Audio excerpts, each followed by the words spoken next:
லகரம் டிவி நேயர்கள் அனைவருக்கும் வணக்கம். விராலிமலை சட்டமன்ற தொகுதியில் திராவிட முன்னேற்ற கழகம் சார்பாக நிறுத்தப்பட்டிருக்கிற மாவட்ட செயலாளர் வேட்பாளர் சரியான வேட்பாளர் தானா?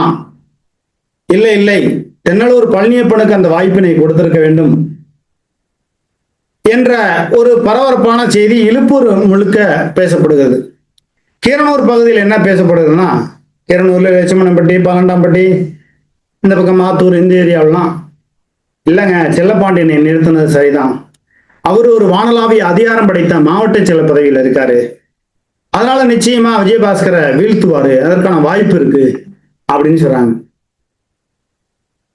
3 முறை, ஒரு முறை சுயேட்சை, 2 முறை திமுக சார்பாக போட்டியிட்டு தோல்வி அடைந்து பல கோடி ரூபாய் சொத்துக்களை திராவிட முன்னேற்ற கழகத்தால் இழந்து நேரு போன்றவர்கள் நான் இருக்கிறேன் என்று சொல்லி அவரை அரசியலிலே முன்னேறாமல் வைக்க செய்து ஒவ்வொரு காலகட்டத்திலும் அவரை வீழ்த்து விடக்கூடிய போக்கினை திராவிட முன்னேற்ற கழகத்தில் இருக்கக்கூடியவர்கள் நண்டு போல இழுத்து அவரை தோற்கடித்த வேலைகளை செய்தார்கள்.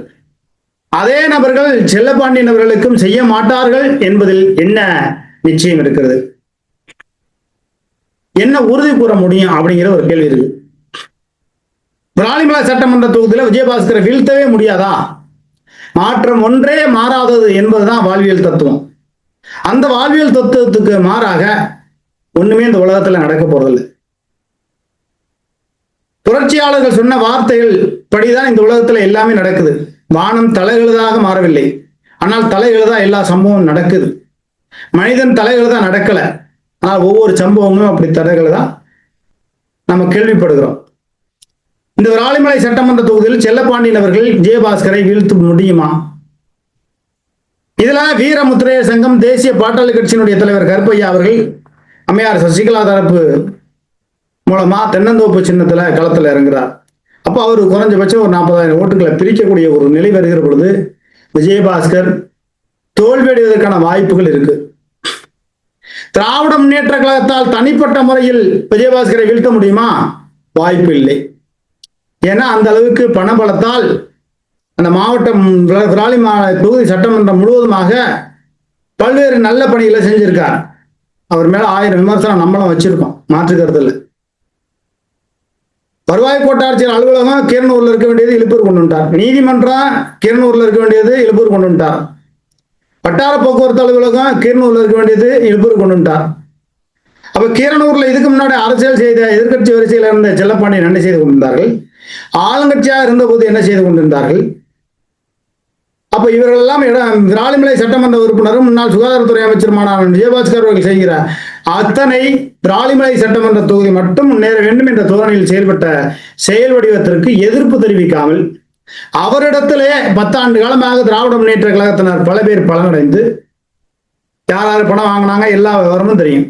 தென்னலூர் பழனியப்பனுக்கு எதிராக திமுக காரவங்க யாரு போனாங்க, அதுக்கு மாவட்ட செயலாளராக இருக்கக்கூடிய செல்லப்பாண்டியன் அவர்கள் எந்த அளவுக்கு கண்டுகொள்ளவில்லை, எல்லா விஷயமும் தெரியும். நம்மளை மற்ற பத்திரிகைக்காரன் மாதிரி நீங்க மிரட்டிடலான்னு மட்டும் கனவுல ஒருபோதும் நினைக்காதீங்க. எல்லா பத்திரிகைக்காரனும் இங்க மிரட்டினா ஒன்றும் பயப்படுற ஆள் இல்லை. ஆனா திராவிட முன்னேற்ற கழகத்தை சார்ந்தவர்கள் கொஞ்சம் உச்சபட்சத்துக்கு போய் மிரட்டுவாங்க.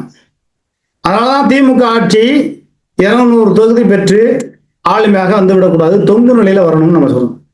ஏன்னா திமுகவில் மாவட்ட செயலாளராக இருக்கக்கூடிய செல்லப்பாண்டியன் அவர்கள், அமைச்சராக இருக்கக்கூடிய ரகுபதி, அமைச்சராக இருக்கக்கூடிய மையநாதன், இவர்களால் புதுக்கோட்டை மாவட்டம் வளர்ச்சி அடைந்ததானா? இல்லை. ஏதாவது ஒரு தொழில்பேட்டை வந்ததா? கீரனூர்ல 24 மணி நேரமும் சரக்கு ஓடும். கீரனூர் பேரூராட்சியில பல 100 கோடி ரூபாய் ஊழல் முறைகேடு நடந்திருக்கு. அப்ப ஒரு ஆளுங்கட்சியில் இருக்கக்கூடிய மாவட்ட செயலர்கள் எப்படி செயல்பட வேண்டும் என்பது வழக்கறிஞர் செல்லப்பாண்டியன் அவர்களுக்கு தெரியாமல் இல்லை. ஆனாலும் கூட அவருக்கு தெரியாமலே பல தவறுகள் நடந்திருக்கிறது, தெரிந்தும் தவறுகள் நடந்திருக்கிறது. அதை அவர்களால் கண்டிக்க முடியாத ஒரு சூழ்நிலை. கீரனூர் பேரூராட்சியில கிட்டத்தட்ட ஒரு 300 கோடி ரூபாய் ஊழல் நடந்திருக்கு. வருகிற செயலாளர்கள் அத்தனை பேரும் சில அதிகாரிகள்லாம் அங்கிருந்து போகும்போது அழுதுகிட்டு தான் போறாங்க, எங்களை அடிமைத்தனம் படுத்துகிறார்கள் அப்படின்னு சொல்லி. இப்ப அந்த அளவுக்கு மோசமான நிலைப்பாடுகள் நடந்திருக்கு. சரி, அதிமுக காரவங்க எதிர்கட்சியா இருக்கீங்க, நீங்க என்ன கேட்டீங்க? விஜயபாஸ்கர் அவர்கள் என்ன கேட்டாங்க? புதுக்கோட்டையில 10 ஆண்டு காலமாக இணை இயக்குனராக சங்கரலட்சுமி என்ற ஊழல் ராணி ஊழல் செய்யக்கூடிய என்ஓசியில கோடிக்கணக்கில் ஊழல் செய்து அரசுக்கு பொருளாதார இழப்பை ஏற்படுத்திய அந்த சங்கரலட்சுமி இந்த மாவட்டத்துல இருந்து வேறு மாவட்டத்துக்கு ஏன் மாற்றல? தேர்தல் விதிமுறை காலகட்டத்தில் ஒரு குறிப்பிட்ட காலம் முடிஞ்ச பிறகு இந்த மாவட்டத்துக்குள்ள வேலை செய்ய முடியாதுங்கிற ஒரு விதிமுறையெல்லாம் தாண்டி எப்படி சங்கரலட்சுமி இந்த மாவட்டத்தில் வேலை செய்யறாங்க? இப்போ ஆளுங்கட்சியில் இருக்கக்கூடிய மாவட்ட செயலாளர், ஆளுங்கட்சியில் இருக்கக்கூடிய அமைச்சர்கள், இவருடைய ஆதரவுல சங்கரலட்சுமி ஊழல் ராணியாக இருக்கக்கூடிய சங்கரலட்சுமி இதே மாவட்டத்தில் வேலை செய்யறாங்க. அப்ப அந்த ஊழல் ராணியாக இருக்கக்கூடிய சங்கரலட்சுமி, சங்கரலிங்கம், இன்னும் இருக்கக்கூடியவங்க எல்லாம் அப்ப திமுகவுக்கு ஆதரவு தானே வேலை பார்ப்பாங்க. திமுகவுக்கு ஆதரவாக அரசாங்க அதிகாரிகள் வேறு மாவட்டத்திற்கு மாற்றாமல், வேறு வட்டாரத்திற்கு மாற்றாமல் பல்வேறு தவறுகள் நடக்கிறது என்பதை நம்ம தேர்தல் ஆணையத்துக்கு அனுப்பிடணும். அதை ஒரு போட்டோ எடுத்து நம்ம விஜயபாஸ்கருக்கும் சட்டமன்ற உறுப்பினரான விஜயபாஸ்கருக்கும் நம்ம வாட்ஸ்அப்ல கூட அனுப்பிடணும். அது பணம் ஒன்றே வெற்றியை தீர்மானிக்கும் என்று எல்லோருமே நினைக்கிறாங்க. அது செல்லப்பாண்டியன் அவர்களா இருக்கட்டும், விஜயபாஸ்கர் அவர்களா இருக்கட்டும், பணம் ஒன்றே வெற்றியை தீர்மானிக்கும் என்று நினைக்கிறார்கள். ஆக புதுக்கோட்டை மாவட்டத்தில் இருக்கக்கூடிய விராலிமலை சட்டமன்ற தொகுதியில் மிகப்பெரிய ஒரு மாற்றம் வரப்போகிறதா? செல்லப்பாண்டியனால் வரப்போகிறதா? ஓரளவு வரப்போகிறது. அந்த மாற்றத்தை ஏற்படுத்தக்கூடிய இன்னொருத்தர் யாரு? வீரமுத்திரையர் சங்கம் தேசிய பாட்டாளி கட்சியினுடைய தலைவர் கருப்பையா அவர்களாலும் இது முடியும். அவரும் 40,000 ஓட்டு வாங்குவார். அம்மையார் சசிகலா அவர்களுடைய கட்சியில கூட்டணியில சேர்ந்து தென்னந்தோப்பு சின்னத்துல போட்டிடுவார். அவருக்கு சீட்டு கொடுக்கலனாலும் சுயேட்சையா போட்டுடுவார். அதுக்கான அத்தனை வேலையில அவர் செஞ்சுக்கிட்டு தான் இருக்கார். இது இல்லைன்னா அது மாற்று வழி இருக்குத்தானே வேணும். அதுக்குன்னு என்ன அரசியல் இல்லாம போக முடியும்? கருப்பையா அவர்களால் மிகப்பெரிய ஒரு மாற்றம் ஏற்பட போகுது. அப்ப ஐயா ஸ்டாலின் அவர்கள், திமுக தலைவர் அவர்கள் நேரு பேச்சை கொண்டு திருச்சி மாவட்டத்தில் போட்ட வேட்பாளர்களுடைய கணக்குப்படி பார்த்தா திமுக குறைஞ்சபட்சம் 3 தொகுதிகளை வெற்றி பெறுவதற்கான சாத்தியக்கூறு தான் இருக்கு. இன்னும் இருக்க பல்வேறு நெருக்கடிகள், சிக்கல்கள் திமுகவுக்கு ஏற்படும். இதுக்கு மத்தியில விராலிமலை சட்டமன்ற தொகுதியில வழக்கறிஞரும் மாவட்ட செயலருமான அண்ணன் செல்லப்பாண்டியன் அவர்களை விராலிமலை வேட்பாளராக களமிறக்கி இருக்கிறார்கள். என்ன நடக்க போது? செல்லப்பாண்டியன் அவர்கள் ஒருவராலேயே மாற்றத்தை ஏற்படுத்த முடியுமா?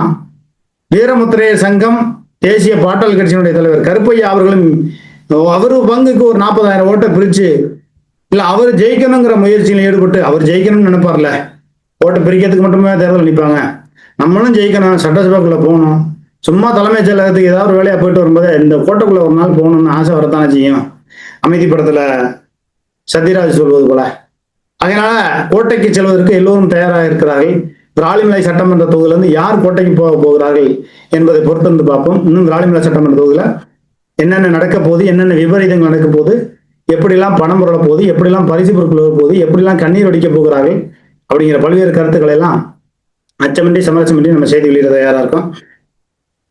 அதுபோக லகரம் டிவி சேனலை ஏற்கனவே பார்க்கும் நேயர்கள், விராலிமலை சட்டமன்ற தொகுதிக்குள்ள இருக்கக்கூடிய பொதுமக்கள், சமூக ஆர்வலர்கள், அரசியல் கட்சியை சார்ந்தவர்கள், விராலிமலை சட்டமன்ற தொகுதியில என்ன நடக்கும், எந்தெந்த ஏரியாவில் ஓட்டு மைனஸ் பிளஸ் அப்படிங்கிறதெல்லாம் எனக்கு நீங்க கருத்துரிமை பகுதியில் வந்து நீங்க வந்து பதிவிடுங்க கமெண்ட் பகுதியில்.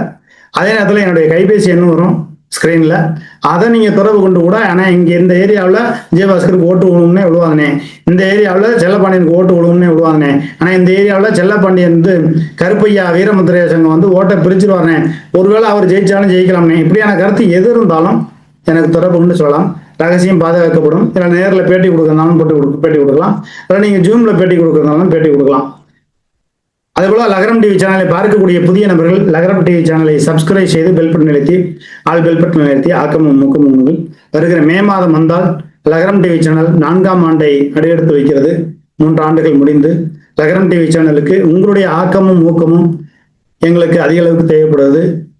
அச்சமின்றி சமரசமின்றி அஞ்சுவதில்லை, பிறர்பால் கெஞ்சுவதில்லை என்ற தாரக மந்திரத்தோடு இந்த ரங்கராஜ் பரண்டார் லகரம் ஆசிரியர் இந்த லகரம் டிவி சேனலை தொடர்ந்து இணையதளத்தில் நாம வந்து செயல்படுத்தி கொண்டு இருக்கிறோம். எந்த கட்சி ஆளுங்கட்சியா வந்தாலும் அந்த கட்சியில துறை ரீதியாக நடக்கக்கூடிய ஊழல் முறைகேடுகளை ரொம்ப கடுஞ்சொற்களால பேசாம சுட்டி காட்டி எப்போதுமே நம்ம செய்தி வெளியிடுவோம். நன்றி, வணக்கம்.